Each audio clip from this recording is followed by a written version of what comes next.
The Great Hall of the Galactic Confederation hummed with activity as representatives from 37 spacefaring civilizations gathered for the arrival ceremony.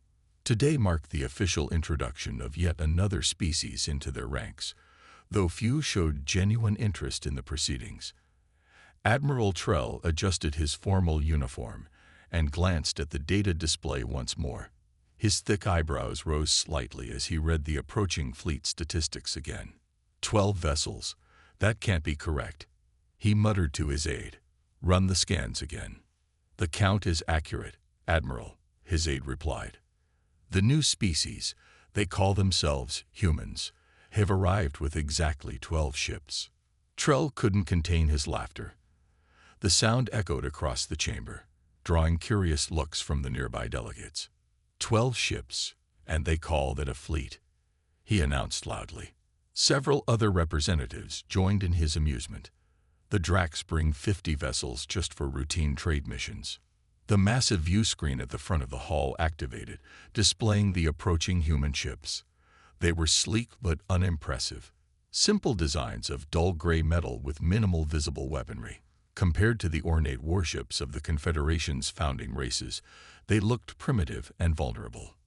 How adorable, purred Ambassador Leth, her feline features twisting into something between a smile and a sneer. Did they just discover spaceflight yesterday? The chamber doors slid open, and a small delegation of humans entered. At their head walked a broad-shouldered man with short dark hair and a calm, measured stride. He wore a simple blue uniform with minimal decorations, just a small pin showing Earth's continents on his collar. Captain James Miller of Earth, announced the Confederation Protocol Officer, lead representative of humanity and commander of their fleet. Admiral Trell stepped forward, towering over the human by nearly 2 feet. Captain Miller, welcome to the Confederation. We were just admiring your ships. Miller's expression remained neutral. Thank you, Admiral. The United Earth Navy is pleased to make formal contact with the Galactic Confederation. United Earth Navy, repeated Trell, not bothering to hide his amusement. Is that what you call 12 little vessels? This is our diplomatic contingent, Miller replied evenly. More than sufficient for peaceful contact. Ambassador Leth circled the humans, examining them with undisguised curiosity. Such confidence from such a small fleet. Tell me, Captain, how many planets has humanity colonized? We maintain settlements on Mars, several moons of Jupiter and Saturn, and recently established our first extrasolar colony in the Proxima Centauri system, Miller answered. This prompted more laughter from the gathered representatives. A single star system and some local rocks, exclaimed Trell. The Confederation spans 17,000 worlds across 8 spiral arms. Miller nodded, which is precisely why we seek formal recognition and the opportunity for friendship. Friendship, did you hear that? Trell turned to address the chamber. They want friendship. Well, I suppose we can always use more minor species for resource collection and basic labor. The Diplomatic Council President, a tall, willowy being named Director Vos, stepped forward. Captain Miller, standard protocol requires new species to demonstrate significant interstellar presence before full membership consideration. However, we can grant provisional minor species status as a courtesy. Miller stood straight, seemingly undisturbed by the dismissive treatment. Earth accepts provisional status and looks forward to proving our worth to the Confederation. How charming, Trell said, still smiling. The little humans want to prove themselves. He gestured toward a small table in the corner of the chamber. Your delegation may observe today's proceedings from there. Try to keep up with the discussions. They might be quite advanced for your understanding. As Miller led his team to the designated area, Director Vos leaned toward Admiral Trell. Was that necessary? It's important new species understand their place, Trell replied, watching the humans with amusement. What harm could they possibly do with their tiny fleet anyway? Neither noticed the slight smile that flickered across Captain Miller's face as he took his seat. 6 months passed since humanity's underwhelming introduction to the Galactic Confederation. The humans maintained a quiet presence, their small delegation attending meetings, observing protocols, and gathering information. Few representatives bothered to engage with them beyond basic courtesies. Captain Miller and his team were largely forgotten curiosities in the grand political theater of interstellar diplomacy. Until the alarms sounded. Emergency lights flashed across the Confederation headquarters as delegates rushed into the central chamber. Admiral Trell strode to the command platform, his face grim as he activated the main display screen. "Attention all representatives," he announced, his voice cutting through the panic. "We have received word that the Vorn Empire has deployed a battle fleet to the Rigel system. Initial scans count approximately 300 warships." Gasps and shouts filled the chamber. The Vorn were known throughout the galaxy as aggressive expansionists, but direct military action against Confederation territory was unprecedented. "The Rigel outpost has only minimal defenses," continued Trell. "We've begun mobilizing our response fleet, but assembly will take at least 3 weeks. The Vorn will reach Rigel in 5 days." Director Vos stepped forward. "Has the outpost begun evacuation?" "They're trying, but civilian transports are slow. Most won't escape in time," Trell replied grimly. "We've issued an emergency call to all Confederation allies requesting immediate assistance." From the back of the room, Captain Miller stood. Most delegates were surprised to see him. Many had forgotten the humans were still present at all. "Earth can help," he said simply. The chamber fell silent for a moment before erupting in laughter. "Your enthusiasm is noted, Captain," said Admiral Trell, not bothering to hide his amusement despite the crisis. "But this is a matter for real fleets, not observation vessels." Miller walked calmly to the center of the chamber. "The United Earth Navy stands ready to protect Confederation citizens. We can deploy immediately to the Rigel system." Ambassador Leth snorted. "With what?" "Your 12 little ships. The Vorn would use them for target practice." "We'll handle the situation," Miller insisted, his voice steady. Admiral Trell stepped down from the platform to face Miller directly. "Listen, human. I appreciate your gesture, but this isn't a diplomatic function where you can sit quietly in the corner. The Vorn are deploying 300 battle-ready warships. Your 12 vessels would be vaporized in seconds." "Actually," Miller replied, "we only need to send 8. The laughter grew louder. 8 ships against 300. Trell shook his head. "This is not the time for jokes, Captain." "It's not a joke," Miller said.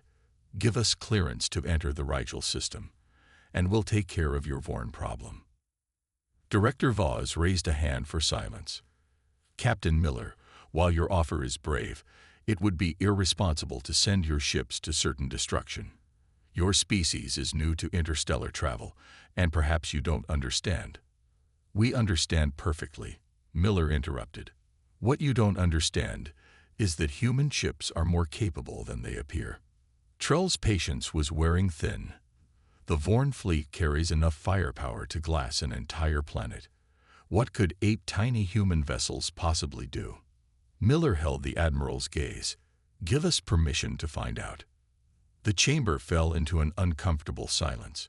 Many delegates exchanged confused glances, unsure if the human was serious or delusional. Finally, Director Vos sighed. "The Confederation has no right to prevent allied species from defending their own interests, even if such defense seems ill-advised. If Earth wishes to send vessels to Rigel, we cannot stop you." Admiral Trell threw up his hands. "Fine. Go get yourselves killed if that's what you want. It makes no difference to our defense planning." Miller nodded and turned to leave. At the door, he paused and looked back at the gathered representatives. "We'll be there in 48 hours. Trell's eyes widened. "That's impossible. Even our fastest ships would take at least 12 days to reach Rigel from here." But Miller was already gone, leaving behind a room full of confused and skeptical delegates. "They're either fools or liars," Trell muttered. "Either way, we need a real plan." Commander Pax of the Rigel outpost rubbed his tired eyes as he stared at the tactical display. The massive Vorn fleet appeared as a threatening red cloud approaching their position. 300 warships against their meager defenses. The civilian evacuation was only 30% complete, and time was running out. "Sir," called his sensor officer, "I'm detecting new signatures entering the system." Pax hurried to the console. "Confederation reinforcements. Already?" "No, sir. The energy signatures don't match any Confederation vessels," the officer replied, adjusting the scanners. Wait, that can't be right." "What is it?" demanded Pax. "Sir, they're human ships. 8 of them." Pax blinked in confusion. Humans. Those newcomers with the tiny fleet that everyone's been joking about. Before the officer could respond, the main communication screen activated. Admiral Trell's face appeared, his expression a mixture of disbelief and irritation. "Commander Pax, are you detecting the human vessels?" he asked without preamble. "Yes, Admiral. They just arrived." Trell shook his head. "That's impossible. They left our headquarters less than 47 hours ago. No known species has faster-than-light technology capable of crossing that distance in such a short time." Yet the evidence was undeniable.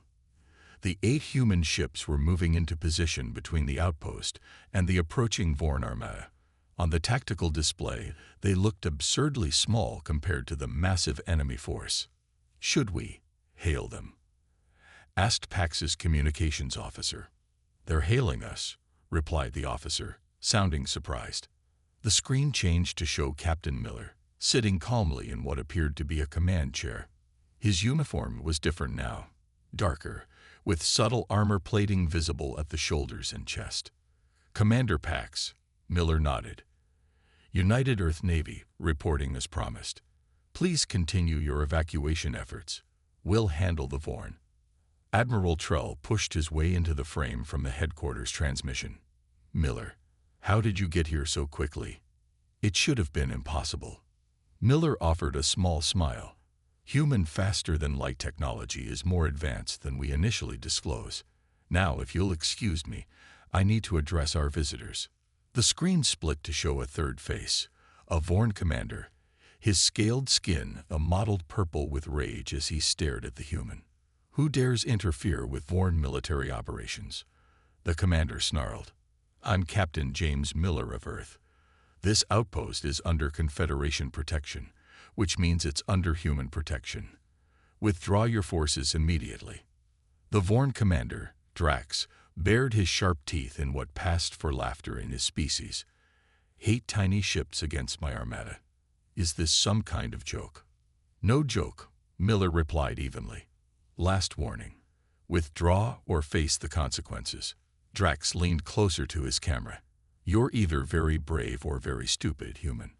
I think I'll swat you like the insects you are, then take my time destroying the outpost." "As you wish," Miller said, then cut the transmission.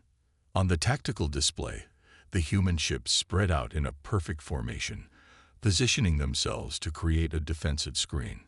Commander Pax watched in fascination as the Vorn fleet's forward elements accelerated toward the human position. "They're going to be annihilated," whispered his tactical officer. Admiral Trell, still connected from headquarters, shook his head. "This is madness. 8 ships can't possibly."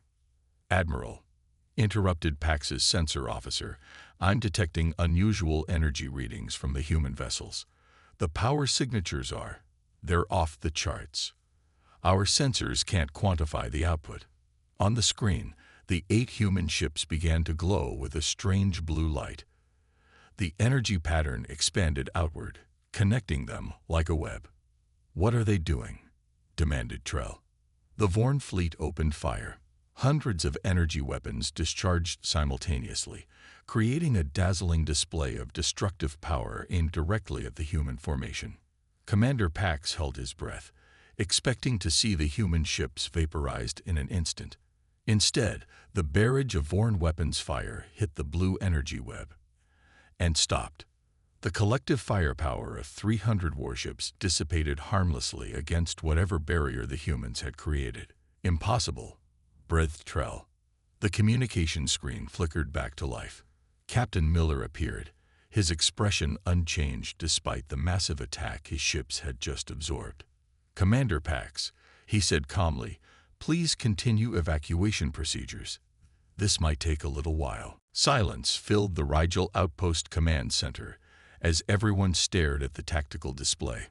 The blue energy barrier generated by the human ships continued to absorb everything the Vorn fleet threw at it. Wave after wave of weapons fire simply vanished upon contact, like water disappearing into sand. "What are we seeing?" Commander Pax finally asked, his voice barely above a whisper. The science officer shook her head in disbelief. "Some kind of energy absorption field. Nothing in our database matches this technology." On the main screen, Admiral Trull's face showed complete shock. The powerful Confederation leader who had laughed at the humans just days ago now watched open-mouthed as 8 small ships held off an armada. "Captain Miller," Trull called out, "what exactly is that defense system?" Miller appeared on a split screen, still appearing perfectly calm despite the storm of firepower surrounding his vessels. "We call it Shield Protocol. It's a basic defensive measure." "Basic?" Trull sputtered. "That technology is centuries beyond anything in the Confederation." Miller nodded politely. "Different development paths, Admiral. Humans focused on certain technologies out of necessity." On the tactical display, the Vorn fleet's attack suddenly paused. Their commander, Drax, appeared on the communication screen, his scaled face contorted with rage. "What trickery is this?" he demanded. "What are you?" "Just humans," Miller replied simply. "Would you like to reconsider your options? You can still withdraw peacefully." Drax slammed his fist against something off-screen. "Never. No species should possess such technology. Your ships must be destroyed." The communication cut off abruptly. Sensors showed the Vorn fleet regrouping, ships moving into new formations. "They're preparing another assault," reported Pax's tactical officer. "Different pattern this time. Looks like they're going to try to find weaknesses in the barrier." Admiral Trull leaned forward. "Miller, even if your shield can withstand their attacks, you're still just 8 ships. You can't possibly defeat 300 warships." "We don't need to defeat all of them," Miller responded. "Just convince them to leave." The Vorn fleet resumed its attack, this time with precisely targeted strikes at different points along the energy barrier. They were probing for weaknesses, testing the limits of the human technology. "Captain," Commander Pax reported, "sensors indicate the Vorn are launching boarding craft. They're trying to bypass your barrier by sending troops directly." Miller nodded. "As expected. Time for the next phase." He turned to someone off-screen and said clearly, "Activate Hammer Protocol." The effect was immediate and astonishing. The 8 human ships suddenly began to change. Sections of their hulls shifted, panels sliding apart to reveal hidden compartments. From these openings emerged smaller vessels, dozens from each ship. They're deploying fighters," exclaimed Pax's sensor officer. Each ship contained multiple smaller craft. Within moments, the 8 human vessels had launched nearly 100 smaller ships. These fighters were fast and agile, darting between the energy barrier as if it wasn't there. "Those aren't standard military vessels," Trull observed, his professional interest overcoming his shock. "Each one appears specialized for different tasks." Indeed, the human fighters moved with clear purpose. Some targeted the Vorn boarding craft, destroying them with precise energy pulses. Others approached the larger Vorn warships, attaching themselves to specific points on the hulls. "What are they doing?" Pax wondered aloud. The answer came moments later as Vorn ships began powering down throughout the fleet, system by system. The mighty warships went dark, weapons offline, engines disabled, but life support clearly still functioning. Commander Drax reappeared on the screen, his face now showing the first signs of fear. "What have you done to my ships?" he demanded. "Targeted electronic warfare," Miller explained calmly. "We've disabled your key systems without harming your crews. Again, I offer you the chance to withdraw the functional remainder of your fleet." Drax's scales darkened with fury. Impossible. No technology can penetrate our shields so easily. Apparently human technology can, Miller replied. Your move, Commander. The tactical display showed more Vorn ships going dark by the second. The once mighty armada was being systematically neutralized by a force a fraction of its size. Admiral Trell exchanged glances with Commander Pax. Both understood they were witnessing something that would forever change the power dynamics of the galaxy. Who are these humans? Trell whispered. What else haven't they told us? The Vorn commander's face contorted with rage as he watched his mighty fleet being systematically disabled by what should have been an insignificant enemy. Drax pounded his control console, scales flaring with anger. All remaining ships, full attack formation, he roared. Target those human fighters. I want them destroyed. The still-functioning Vorn vessels, about 60 of the original 300, regrouped and began firing wildly at the smaller human craft. Their massive weapons, designed to battle capital ships, struggled to track the agile fighters. From the Regil outpost, Commander Pax and his crew watched in amazement as the human vessels effortlessly evaded the Vorn attacks. The fighters moved with impossible precision, some executing maneuvers that seemed to defy the laws of physics. Those acceleration rates should kill any living pilot, muttered the science officer, eyes fixed on her readings. The forces alone. Admiral Trell, still watching from Confederation headquarters, leaned forward. Miller, what kind of inertial dampening technology are you using? Nothing in our database could allow for such maneuverability. Captain Miller appeared calm as ever on the screen. A combination of technologies, Admiral. Our defensive systems were developed through necessity. On the tactical display, the human fighters continued their methodical approach. Each fighter targeted specific systems on the Vorn ships. Weapons first, then engines, finally communications. They weren't destroying the vessels, just rendering them helpless. I don't understand their strategy, said Pax. They could destroy those ships, but they're just disabling them. Minimal casualties, replied Trell, a new respect in his voice. They're neutralizing the threat without unnecessary deaths. Drax appeared again on the communication screen, his composure completely shattered. This is impossible. How can 8 ships do this? What are you? Miller's expression remained neutral. We told you who we are. You chose not to listen. The remaining Vorn ships tried to coordinate their defense, but the human fighters were too quick, too precise. Within another hour, over 90% of the Vorn fleet had been disabled. The few remaining functional vessels began to retreat. Drax's face reappeared, now with the desperation of a cornered animal. This isn't over, humans.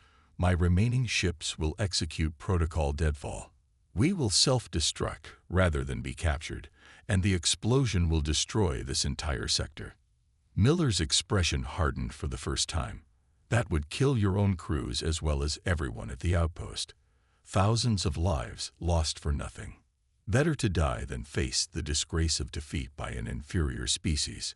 Drax snarled. He turned to someone off-screen. Begin the sequence. All ships, prepare for. Miller cut him off with a sharp gesture to his own crew. Activate hand protocol. Now. The effect was immediate. Throughout the Vorn fleet, emergency lights suddenly went dark. The self-destruct countdown displays that had begun flashing on their bridges suddenly froze, then shut down completely. Drax stared in disbelief at his own controls. What? What have you done? Remotely disabled your self-destruct systems. Miller replied. Along with your remaining weapons and engines, your ships are now completely under our control. The shock on the Vorn commander's face was absolute. That's not possible. Our systems are encrypted, isolated. No external force could hack them. Human cybersecurity is quite advanced, Miller said simply. Now about those terms of surrender. From the remaining functional human ships, smaller boarding craft began to launch. They approached the Vorn vessels systematically, starting with Drax's command ship. Their boarding with minimal forces, observed commander packs, checking the readings. Just small teams. Admiral Trell shook his head in amazement, and yet they seemed completely confident. Within minutes, the boarding teams had secured the bridges of several major Vorn vessels, including Drax's command ship. The human teams were small but moved with frightening efficiency. Security footage showed them neutralizing Vorn resistance with non-lethal weapons that rendered the enemy unconscious within seconds. On the main view screen, a human soldier appeared, her helmet visor retracting to reveal her face. Captain Miller, all primary targets secured. Commander Drax is in custody. No casualties on either side. Miller nodded. Well done, Lieutenant. Prepare the commanders for transport. Admiral Trell broke in, his voice strained. Captain Miller, I believe it's time for some explanations. How did 8 ships defeat 300? What are you people? Miller's expression remained unreadable. That, Admiral, is a conversation best had in person, once we've secured the fleet. Behind him, the tactical display showed the Orcs. Mighty Vorn Armada now completely under human control. The Confederation Emergency Council chamber had never been so quiet. Representatives from every major species sat in stunned silence as they watched the security footage from the Rigel system. On the massive display, human boarding parties efficiently secured Vorn vessels many times their size, using technology none of them recognized. Admiral Trell stood at the center of the chamber, his usual confidence replaced by visible discomfort. Beside him stood Captain Miller, still in his tactical uniform, looking completely at ease. This footage is from 6 hours ago, Trell explained to the assembly. Since then, the human forces have secured all 300 Vorn vessels with minimal casualties on either side. The civilian evacuation has been canceled, and the Rigel outpost is safe. Director Voss rose from her seat. Captain Miller, while we are grateful for your intervention, the Confederation demands answers. The capabilities your ships displayed far exceed anything you disclosed upon first contact. Miller nodded. That's correct. We chose not to reveal our full military capabilities during initial diplomatic meetings. Why? Demanded Ambassador Leth. Such deception violates the spirit of Confederation membership. Does it? Miller raised an eyebrow. When we arrived, we were mocked, belittled, and dismissed. Admiral Trell himself laughed at our tiny fleet and assigned us observer status as a joke. Would you have preferred we arrived with a show of force? Uncomfortable murmurs spread through the chamber as representatives shifted in their seats. Trell cleared his throat. The question remains, how did 8 vessels defeat 300? The technology we witnessed doesn't match any known development path. Miller gestured, and a holographic display appeared in the center of the room. It showed Earth, surrounded by dates and historical events. Humanity's path to the stars was different from yours, Miller began. While most Confederation species achieved unity first, then developed spaceflight, humans did the opposite. We reached space while still divided into competing nations. The hologram showed images of early human conflicts, evolving through different eras of warfare. For thousands of years, humans fought each other, nation against nation, ideology against ideology. This constant conflict drove our technological development in specific directions: defense, stealth, electronic warfare, miniaturization. The images shifted to show modern Earth. We achieved global unity only 50 years ago, after centuries of war taught us its futility. By then, our military technology had evolved along paths no other species followed, because no other species spent so long fighting itself. Admiral Trell studied the images closely. Are you saying that the ships you brought here are not warships at all? Miller finished for him. The 8 vessels we deployed to Rigel are diplomatic cruisers, designed for first contact scenarios and embassy functions. Each contains a complement of security craft for protection, but they're not part of our actual navy. A shocked silence fell over the chamber. Not warships? Repeated Trell, his voice faint. Miller shook his head. Earth maintains a defense force of over 5,000 vessels, most significantly more advanced than what you saw today. The ships we brought to Confederation space were chosen specifically to be non-threatening. Non-threatening. Ambassador Leth almost choked on the word. You disabled 300 Vorn warships with 8 diplomatic vessels. Yes, Miller acknowledged. And now you understand why we didn't bring our actual military ships. We wanted peaceful relations, not to spark fear. The hologram changed again, showing the complex ecosystem of human vessels orbiting Earth and its colonies, thousands of ships of various sizes and designs. The shield, hammer, and hand protocols you witnessed are standard defensive measures taught to all our crews. They represent only a fraction of our capabilities. Director Vos stared at the display, her expression grave. If what you're showing us is true, humanity possesses the most powerful fleet in known space. We don't think of it that way, Miller replied. We think of it as having the tools necessary to protect life wherever it exists. Today, that meant protecting your people at Rigel. Admiral Trell stepped forward, his expression now thoughtful. You could have conquered the Confederation with this technology. Instead, you requested observer status and endured our mockery. Miller smiled slightly. Humanity learned the hard way that power without restraint leads only to destruction. We have no interest in conquest, only cooperation and mutual protection. The chamber remained silent as the Confederation representatives processed this revelation. The species they had dismissed as insignificant now appeared to be the most advanced military power in the galaxy. I believe, said Director Vos finally, that we need to reconsider humanity's status within the Confederation. 3 days after the Rigel incident, the Galactic Confederation's Grand Chamber was filled to capacity. Representatives from every member species crowded the tiered seating, their conversations creating a constant buzz of excitement and concern. At the center of the chamber stood a newly installed podium bearing the emblem of Earth, a simple blue circle showing the planet's continents. Admiral Trell entered with Captain Miller and 3 other human officers. The room immediately fell silent. This emergency session will now begin, announced Director Vos from her elevated position. We are here to formally reconsider the status of humanity within our Confederation following recent events. Ambassador Leth spoke first, her previous condescension completely gone. Let us be direct.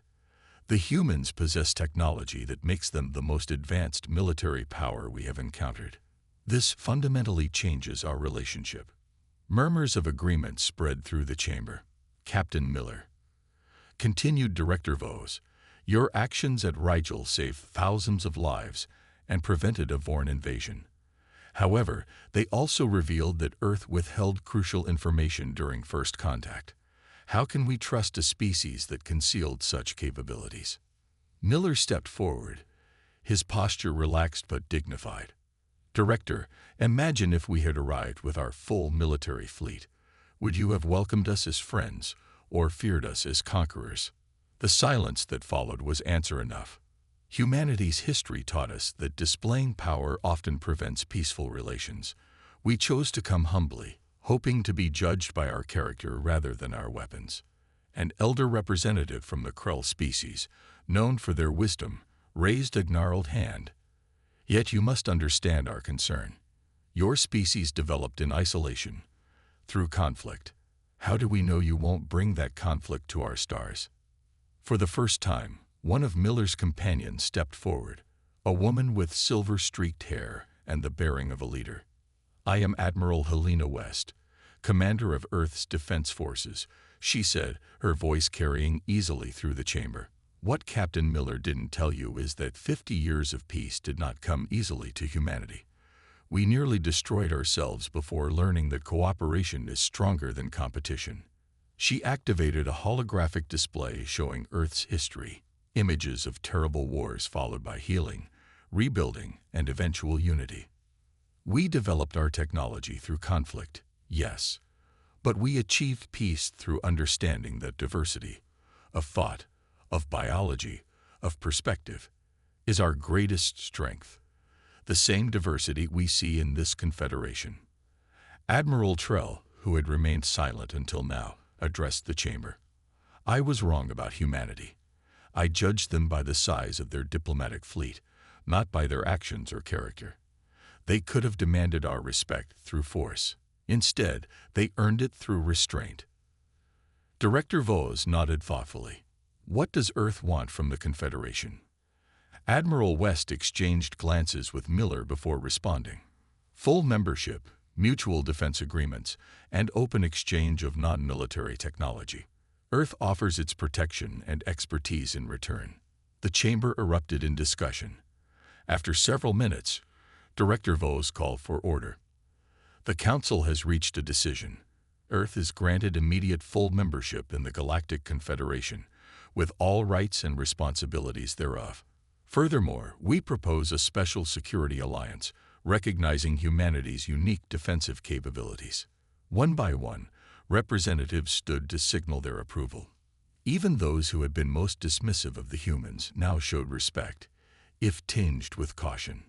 As the formalities concluded, representatives swarmed around the human delegation, suddenly eager to establish personal connections and trade agreements with Earth. Admiral Trell approached Miller while the others were distracted. I owe you an apology, Captain, he said quietly. I judged your species unfairly. Miller smiled. Humans are used to being underestimated, Admiral. It's served us well over the centuries. Trell lowered his voice further. There's something else, isn't there? Something you haven't told the Confederation yet. Miller's expression grew serious. Our long-range sensors detected unusual activity beyond the galaxy's edge. Something is coming, Admiral. Something that may threaten all of us. Another enemy? Trell asked, his eyes widening. We don't know yet, Miller replied. But if it is, you're going to need our help. Trell looked around at the Confederation representatives, now eagerly competing for human attention. The same humans they had mocked only days before. I believe, he said slowly, that the galaxy will never underestimate humanity again. Miller smiled. For all our sakes, I hope you're right. As the session concluded, the human delegation prepared to depart for Earth to formalize the new alliance. The tiny fleet that had once been a source of mockery would return as honored guests, their 8 ships now recognized for what they truly were, ambassadors of the most advanced military power the Confederation had ever encountered. The galaxy had learned an important lesson. Never judge a species by the size of their fleet, especially when that fleet is human.